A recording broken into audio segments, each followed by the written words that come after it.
Good Friday evening, January 17th, and welcome to the NCWLIFE Evening News. I'm Grant Olson. Here are a few of the stories we have coming up for you tonight. At least one person is dead after a three-vehicle collision this morning north of Pateros. The city of Rock Island has a new mayor. We'll tell you who it is coming up. Cold Arctic air will cool us off this weekend and into the first part of next week, ushering in the coldest temperatures of the season. Your full local weather forecast is straight ahead.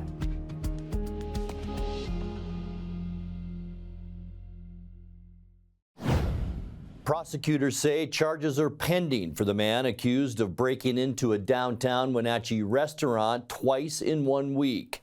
On Wednesday, Wenatchee police arrested 31-year-old Hyun Bin Yu after he was allegedly spotted on security video breaking into Iwa Sushi once on January 7th and again on January 12th. Cash, alcohol, an iPad, and a computer were taken from the business. Yu is also accused of multiple thefts last month from the Wenatchee Target store. He was booked into the Chelan County Jail on Wednesday, but then released while Chelan County prosecutors reviewed the case. Chief Deputy Prosecutor Ryan Vallis says Yu will initially face charges of burglary and theft, with other felony counts possible. Police suspect he was one of two men involved in the January 7th restaurant burglary. The second suspect has not yet been questioned. A Brewster man is dead after a morning traffic accident on Highway 97 north of Pateros. 43-year-old Alberto Martinez Flores was pronounced dead at the site of the crash at milepost 256, about 1 mile north of the city. The Washington State Patrol says the Honda Accord that Martinez was driving was struck head-on by a southbound Chevy Silverado driven by Jonathan Husong of Tulsa, Oklahoma. Husong was not injured. His truck then struck a third vehicle and a nearby guardrail. Troopers say Husong was under the influence of drugs or alcohol when the crash occurred and are treating the incident as a vehicular homicide. The highway remained closed on either side of the accident for about 3 hours this morning. Senate Bill 5186 is proposing that the voter approval threshold for school bond elections in Washington state be lowered from 60% to 55%. Last year, an Eastmont School District bond measure that would have modernized several elementary schools failed twice at about 59% voter approval. Eastmont Interim Superintendent Spencer Taylor discussed the 60% supermajority with NCWLIFE News. The threshold of 60% is not typical. We're one of the few initiatives going out to voters that is a 60% supermajority. And across the state, we've seen very, very few school bonds pass. And at Eastmont, we started out with a large ask because we wanted to do it all because we feel like our kids need it, and it was too big. We cut it back, and we were, within 40, 50 votes of passing one time, and a little bit larger gap at 59.5%. We're about as close as we could be. So the vast majority of our community wants it to happen. And so that 55% threshold that the bill is out there, that would be really helpful. Wenatchee School District Board member Miranda Skaliski testified in front of the K-12 Senate Committee on Thursday in support of the bill and explained the district's building struggles. Speaking primarily for the Wenatchee School District, is that we have aging facilities that are in great need for repair or replacement altogether. For instance, our comprehensive high school is one of critical control breakdown away from needing a major overhaul, and that was built in the early 70s and is over 50 years old. Our classroom space is small and limited, and our electrical power grid is almost used up, in which impedes us from moving new applications and CTE programming in our district. And many water pipes are cemented in beneath the flooring through the kitchen and building, creating many challenges when necessary repairs are needed in our high school.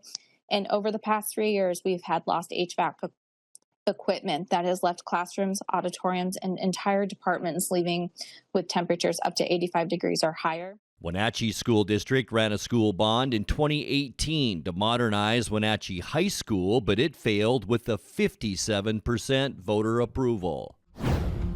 When we come back, a city's comprehensive plan is the document that guides its construction, zoning, streets, sewers, and overall growth for the next 20 years. We'll have more on that coming up for the city of Wenatchee. And Pybus Public Market is the place to be on Saturday for the Bundle Up Fest, a kids' activity event managed by the City of Wenatchee Parks, Recs, and Cultural Services Department. I'm Grant Olson, and you're watching the NCWLIFE Evening News. Blue Lagoon Pool and Spa, located on South Wenatchee Ave, has the largest selection of spas and swim spas in town. Stay cool this summer in an artesian swim spa and use it all year long. We enjoy helping families reconnect, one spa at a time. Hot tubs are proven to improve sleep and decrease arthritis pain. Our passion is water, so please bring us a water sample, and we will help you diagnose your pool or spa water for free. Blue Lagoon Pool and Spa, your pool and spa experts.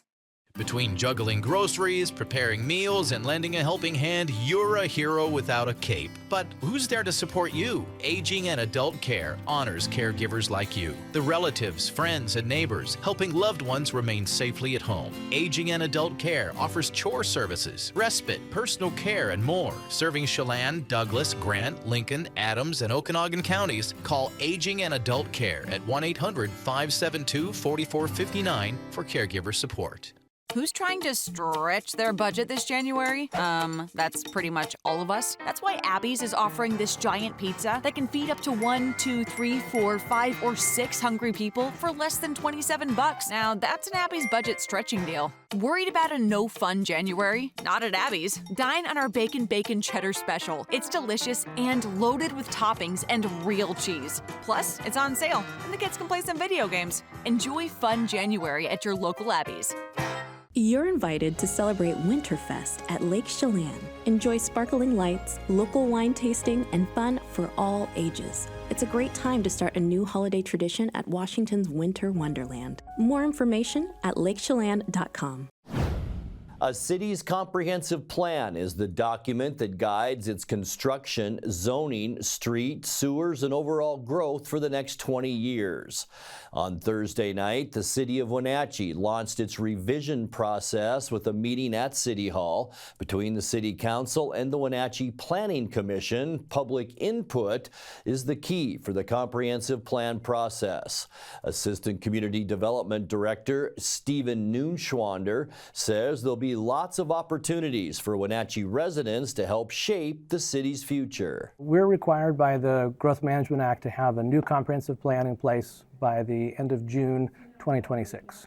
I think that's probably one of the most important aspects of the comprehensive plan is that everyone in the community can participate, share their views of what they love about the city of Wenatchee, some things that frustrate them, what they would like to see in the future, what they would like to see now, and share that. So we'll be having a series of open houses, planning commission, city council meetings. We'll have a survey that's going to go online here in the next 2 weeks that people can fill out. It's going to ask a lot of questions about how they interact with the community, where they live, where they shop, where they recreate, questions about traffic, how they move around the city, and a great opportunity for everyone to participate. City staff will be reaching out to organizations throughout the community to come talk to their members so that we can get to as many people as we possibly can here in the city of Wenatchee. The city of Rock Island has a new mayor. City council member and former sheriff's deputy Paul Downs was appointed mayor at Thursday's council meeting to replace former mayor Randy Agnew, who was elected Douglas County commissioner. Downs retired from the Douglas County Sheriff's Force in 2019 and won election to the city council in 2023. He also joined the Link Transit Board this month as Rock Island's regional representative. Pybus Public Market is the place to be on Saturday for the Bundle Up Fest, a kids' activity event managed by the City of Wenatchee's Parks, Recreation, and Cultural Services Department. That takes place from 11 a.m. to 2 p.m. Saturday with free admission for all. NCWLIFE's Dan Kuntz spoke about the event with City Recreation Supervisor Carol Andre. Actually, it's the Bundle Up Festival in coordination with the Youth Sports and Activities Fair. So basically, in the concourse here and the events room, you'll see representatives from all kinds of youth activities and sports, giving out information, registrations, all that kind of information. And then the youth circles will be going in the event center. We'll have crafts for kids. It's basically a place for families to come after the holidays and just get all this information about what to do with your kids, what there is to offer for your kids. And then the Bundle Up Festival part is kind of mostly outdoors. We've got hay wagons running, we've got a petting zoo, we've got fire pits with s'mores. So it's just kind of a place to bring your family after the holidays on a cold weekend in January and have something fun to do for your family. Whose idea was this? And kudos to them, by the way.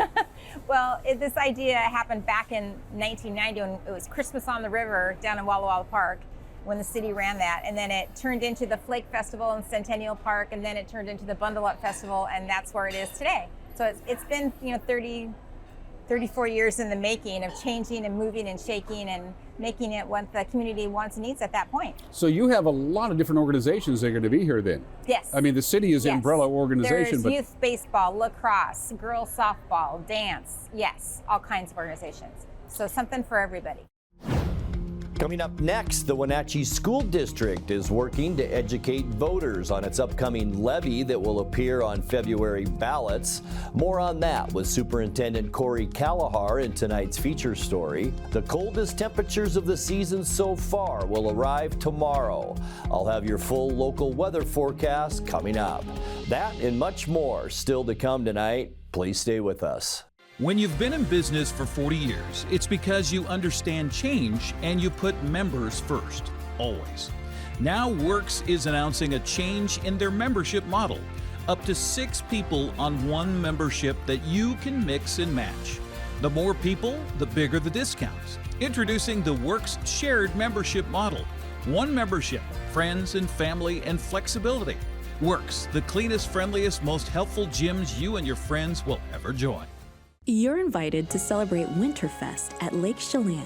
Enjoy sparkling lights, local wine tasting, and fun for all ages. It's a great time to start a new holiday tradition at Washington's Winter Wonderland. More information at lakechelan.com. Central Washington Water is your solution for problem water. Whether you're on a well or municipal water, they can design a clean water system custom to you. Soft water eliminates water spots and scaling on fixtures. It protects appliances from hard water damage, saving you money. Soft water reduces soap usage that causes skin irritation and is a healthier choice to drink. Call for a free in-home consultation or stop by the store to have your water tested. Central Washington Water, your best water solution for home, pool, and spa.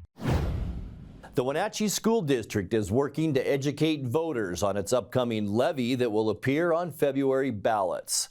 Levies, not to be confused with school bonds, which are for building fund items not funded by the state, including staffing like transportation, building maintenance, and special education. In tonight's feature story, NCWLIFE News spoke with Superintendent Corey Callahar to learn more about how the levy funding affects the Wenatchee School District. What levies do for school districts is they really fill the gap between what the state and federal dollars fund for school districts and what it really costs to actually run a school district in total. Our levy happens to be about 12% of our entire budget, and so it's hugely impactful. And a lot of what we pay for with the levy is what we call the student experience. When I think of the student experience piece, and that's, I think, is what our community really wants to know about, is how does the levy impact my student when they go to school, or as we have students that are coming up in our system, how are they impacted as well? And a lot of that is through our extracurricular programs, so things like music and drama and all of the arts, extracurricular activities, clubs, all of our athletic programs, our high cap programs, advanced placement courses, AVID classes, all of those programming pieces are part of that.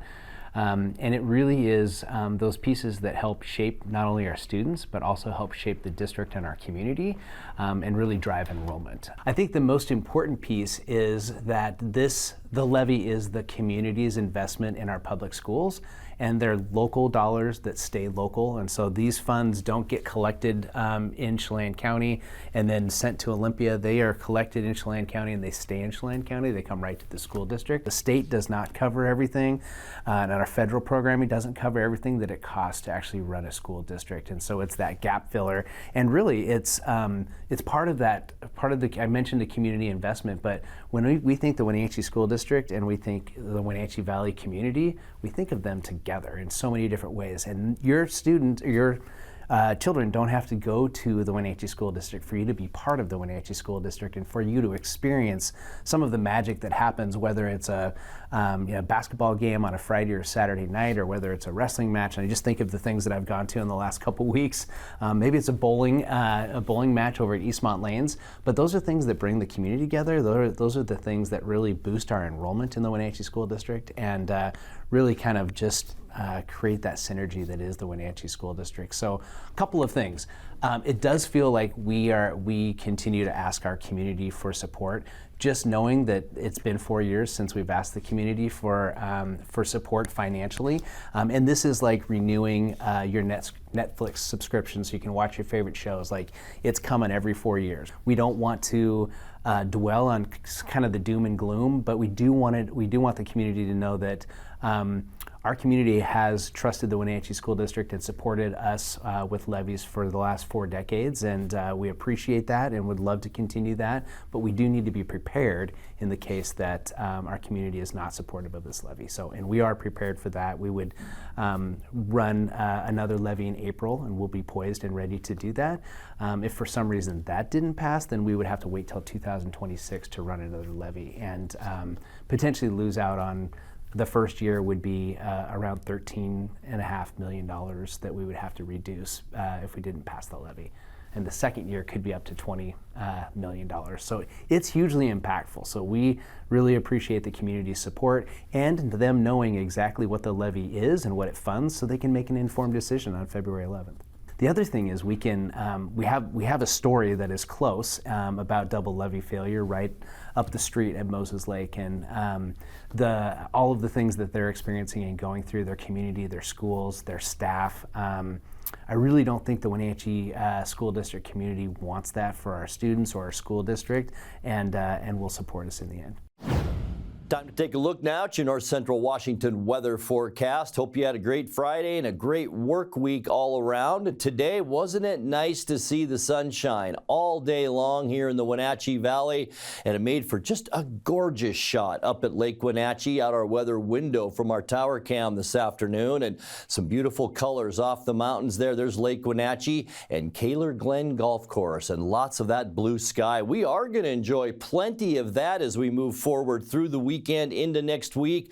But I'll tell you what, we've been talking about it all week. Our temperatures are on the way down. There's Wenatchee. As we get into Saturday, notice high temperatures, low 30s, lows in the upper teens as we get into the early part of next week before temperatures begin to moderate as we get into midweek next week on Wednesday. More on that coming up. But our high today, not bad out there, unofficially at 37 degrees. Our normal high is 34 for this time of year. Our record high, 54, and that was set in 2011. We were at 21 this morning, now officially our coldest temperature so far this season, although we are going to beat that as we move our way through the weekend into next week. Our normal low, 24, and our record low is 7 degrees, and that was set in 2007. Sunrise this morning was at 7:42, and it's set this afternoon at 4:41. All right, getting into the weekend and your Saturday temperatures. Our temps are going to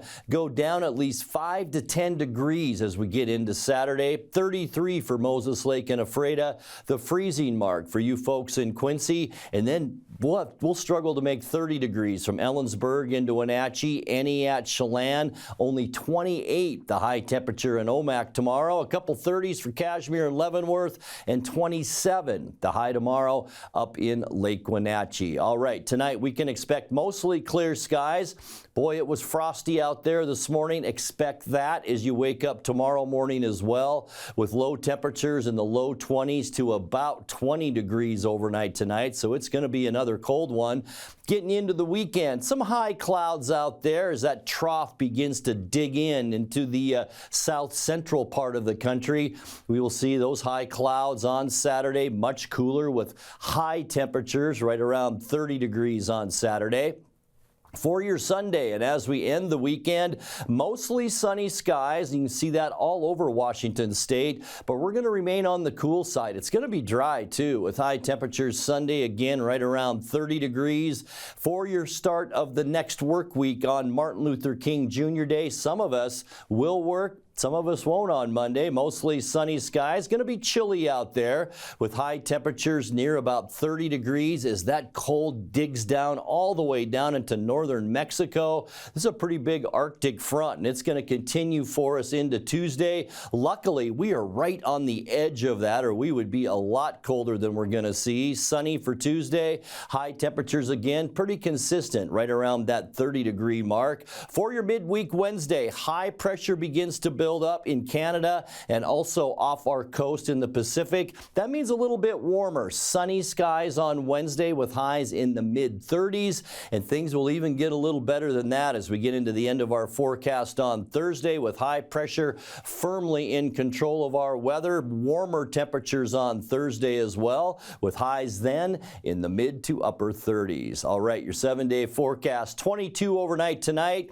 and then the bottom falls out of our temperatures, 31 on both Saturday and Sunday. Lows in the upper teens both evenings. For Monday, a high of 30, 18 the low. Tuesday, things get a little better as far as overnight lows go, but still fairly cold for highs at 31.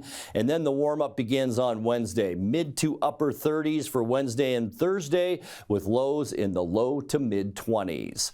There's no place like home, because home is where we're totally comfortable.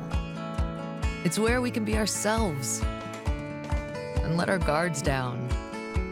It's where we make memories, and we're always imagining new ways to keep it totally comfortable. Carrier, total comfort, totally happy. Turn to the experts, Carrier and Alpine Air. Heat and air, call Alpine Air.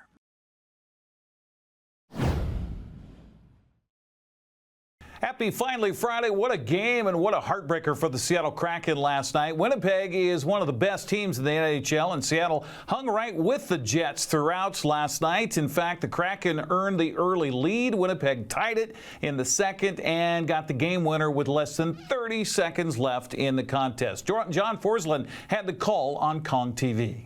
We're going to try and get through this. Jaden Schwartz out to center ice. He'll flip it ahead. Here's Kakko. Right in, out in front. They score! That's hockey, baby! What a play! Matty Beniers on the doorstep. Set up beautifully by Kakko. 11:48 left to go in period one. The Kraken off and running.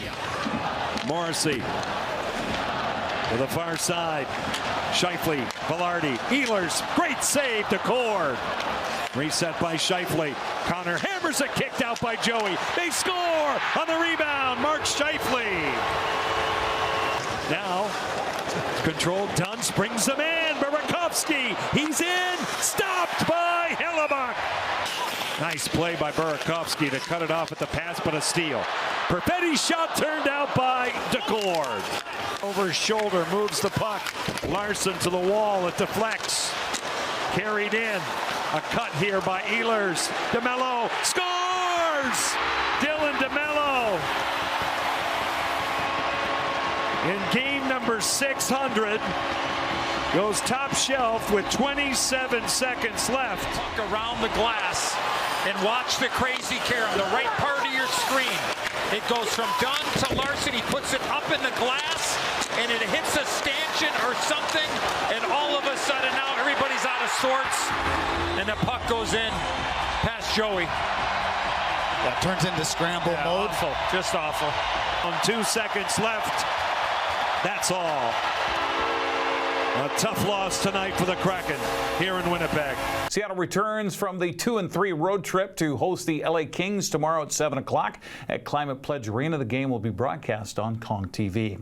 Well, the NFL divisional playoffs are set for this weekend. Kansas City hosts Houston tomorrow at 1:30 on ESPN and ABC. Washington plays at Detroit tomorrow night at 5. That'll be on Fox. The Rams are in Philadelphia Sunday to take on the Eagles at noon on NBC. That's followed by Buffalo and Baltimore in snowy New York at 3:30. That'll be on CBS. Well, Gonzaga lost a heartbreaker in men's college basketball last night. Oregon State outscored the Bulldogs 14-6 in the overtime period to top Gonzaga's 97-89. Nate Calmes scored 27 to lead Washington State over San Diego on the road 65-61. Cougars are back at home tomorrow to host Portland at 3 o'clock. Eastern Washington visits Idaho at 4. Gonzaga tries to get back on the winning track at 6 o'clock against Santa Clara. All three of those games are available on ESPN+. In women's college play last night, Washington State upended San Francisco 74-58. Yvonne Agim led Gonzaga with 35 points, including the game-winning layup with 9 ticks left on the clock. They beat Portland 66-65. Haley Van Lith and the 10th-ranked TCU hosts 23rd-rated Utah today. That's on ESPN+. Coming up tomorrow, Eastern Washington visits Idaho at 1 o'clock. Washington hosts Purdue at 2 on the Big Ten Network. Washington State plays at Santa Clara, while Gonzaga women are at Loyola Marymount, also at 2 o'clock. Eastern's, WSU's, and Gonzaga's games all available on ESPN+. The Wenatchee Wild will play 3 games in 3 days here in Western Hockey League action. They're home tonight against Lethbridge. First time for the Hurricanes at the Town Toyota Center. That's at 7 o'clock. It's the diaper drive. Diapers flung onto the ice at some point right after the Wild's first goal. Apple Blossom top 10 candidates will be in the house as well tonight. Wenatchee plays at Tri-City tomorrow at 6:05. Then the Americans come to the Wolves' Den Sunday for a 4 o'clock puck drop.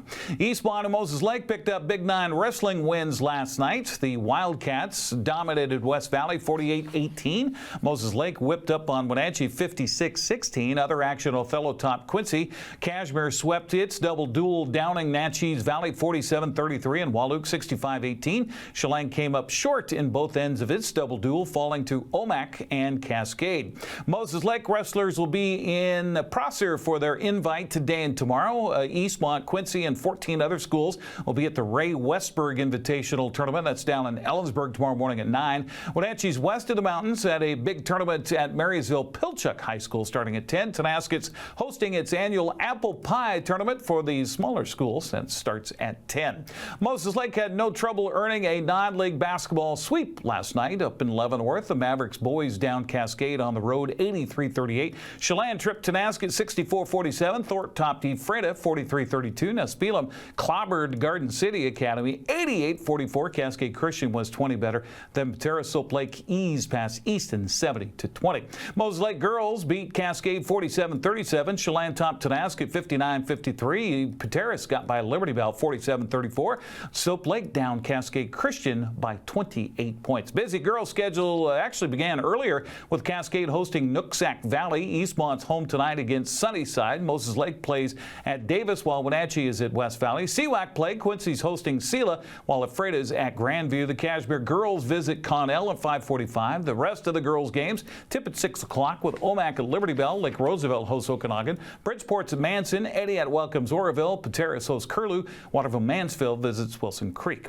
The boys' schedule has Eastmont hosting Sunnyside tonight at 7, while Moses Lake visits Davis and Wenatchee's at West Valley. Sela's at Quincy. Ephrata visits Grandview. Cashmere plays at Connell at 7:15. 7:30 games have Okanagan at Lake Roosevelt. Omak's at Liberty Bell. Manson hosts Bridgeport. Oroville visits Ediat. Waterville-Mansfield plays at Wilson Creek, and Pateros hosts Curlew. Now, coming up tomorrow for the girls, it starts at 12:30. Wilson Creek's at Easton. Lake Roosevelt hosts Freeman at 3. Chelan visits Royal at 3:45, while Cashmere hosts Walook. Ediat tips at Waterville-Mansfield at 4 o'clock. Wenatchee hosts Eastmont at 4:30. Soap Lake visits Oroville. Okanagan hosts Warden tomorrow night at 6 o'clock. Easton and Wilson Creek boys start tomorrow at 11 in the morning. Lake Roosevelt hosts Freeman at 4:30. Royal enters entertains Chelan at 5:15. Waterville, Mansfield, and Ediat start at 5:30. Eastmont's at Wenatchee at 6, while Oroville hosts Soap Lake. The Okanagan and Warden boys tip at 7:30. Just a reminder, NCW Life channel will be out at Wenatchee High School tomorrow for part 2 of the litter box games between the Panthers and Eastmont Wildcats. The girls start at 4:30. The boys follow at 6 o'clock. That's a look at sports news. I'm Eric Grandstrom. Have a great weekend. And that will do it for our newscast tonight. For more news from around North Central Washington, you can find us at ncwlife.com, on our social media channels, or on our mobile app for iPhone and Android. And remember, if you see news happening, we'd like to hear from you. Email us at news@ncwlife.com or give us a call at 888-6295. I'm Grant Olson. Thanks so much for being with us, and have a great weekend.